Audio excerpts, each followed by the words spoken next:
Kant pegou o método da física de Newton, tá certo? Então isso é interessante, esse diálogo, né, discursivo e metodológico entre as ciências.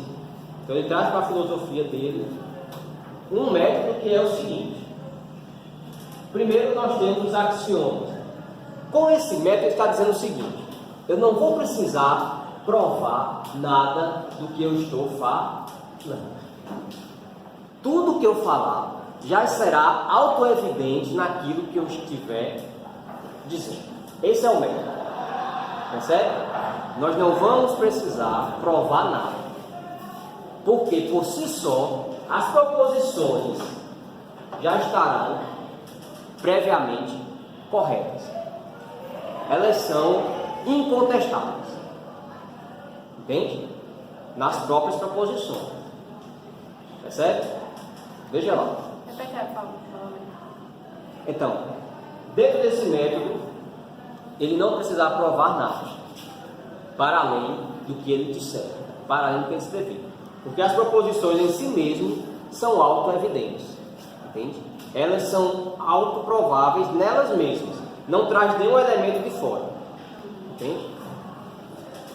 O físico, ele faz uma proposição, mas precisa fazer o experimento para provar. Entende?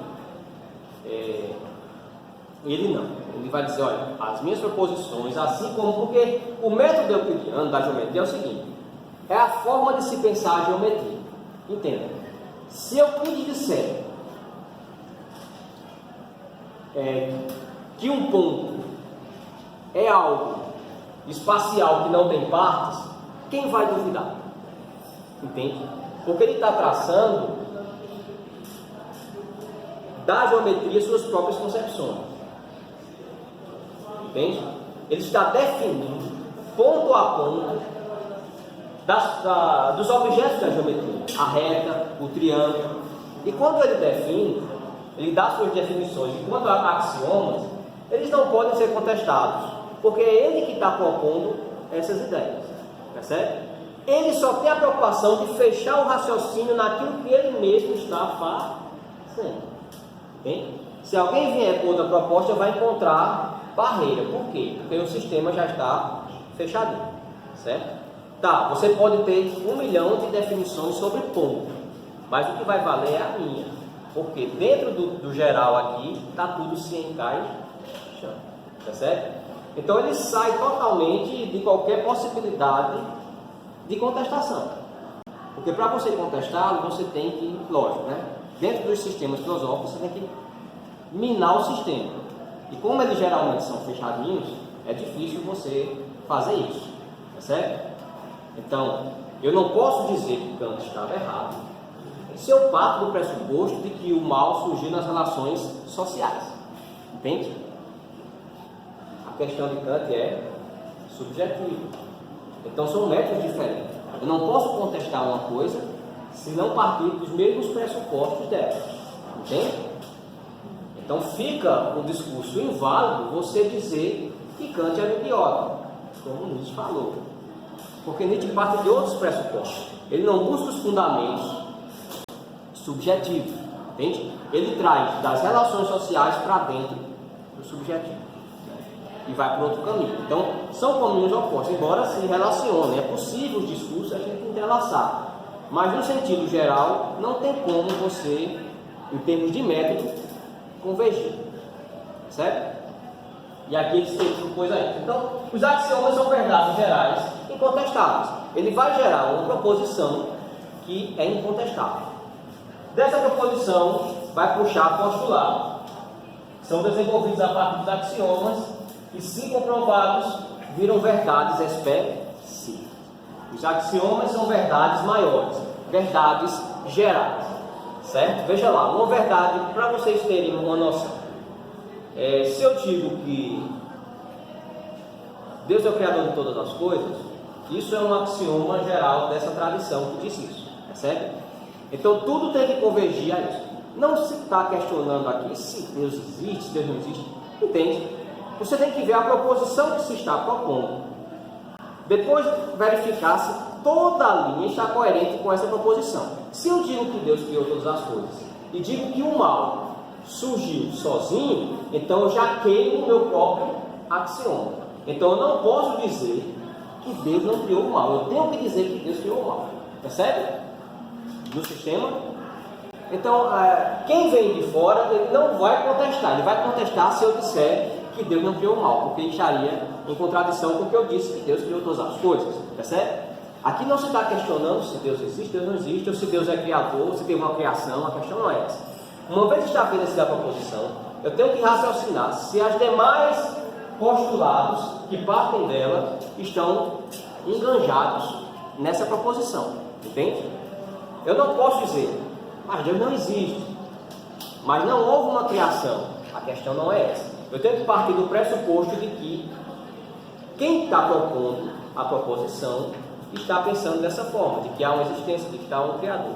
E daí por diante, as demais é que eu vou minar. Percebe? Então, a partir desses postulados surgem também os teoremas, né? Que são gerados a partir da confirmação desses postulados, né? Então, proposições superiores que geram uma segunda classe de proposições concordantes que vão se comprovando, entende? Até fechar o pensamento. Então não é assim, o cara, vou chegar aqui e falar um bocado de coisa, não. O massa desses caras é que eles pegam o termo, o conceito e dão a sua definição. Por isso, a gente falar de substância é complicado, porque Aristóteles tem uma concepção, medievais têm outra concepção, Spinoza vai dar a sua concepção de substância. Então estamos falando de substância em quem? O que você entende por esse conceito? Entende? O que você entende por matéria? Nosso problema é que a gente discute filosofia sem ter a mínima base dos pressupostos, dos conceitos que a gente está estudando. A gente vem aqui e vomita tudo que a gente tem de conhecimento acerca do que a gente já ouviu ou leu sobre um monte de palavras, né? Mas a gente não para, a gente não tem tempo para isso, na verdade, né? E o correto é ver cada conceito no pensamento filosófico. Vai pegar dicionário de Kant, vamos começar por ele, entende? É uma língua nova. Filosofia é uma língua estrangeira de cada filósofo, que monta para si as suas próprias concepções. Então a gente tem que estudar a língua. Para estudar a língua a gente tem que ver o vocabulário daquele autor, né? Tudo. E não tem como a gente fazer isso com todos os filósofos, desde a antiguidade até hoje. Por isso que a gente funila, né? A gente se alinha com o pensamento para poder tentar alcançar algo mais. E a gente se especifica, né? Se especializa em um determinado autor. Ok? Deu para entender isso aqui mais ou menos, o método? Então ele vai propor, né, todo um sistema de acordo com Euclides. Tá? Então vamos ler um pouquinho. Pronto. Entendeu o contexto? Corpo versus alma. A tradição propõe o ocasionalismo.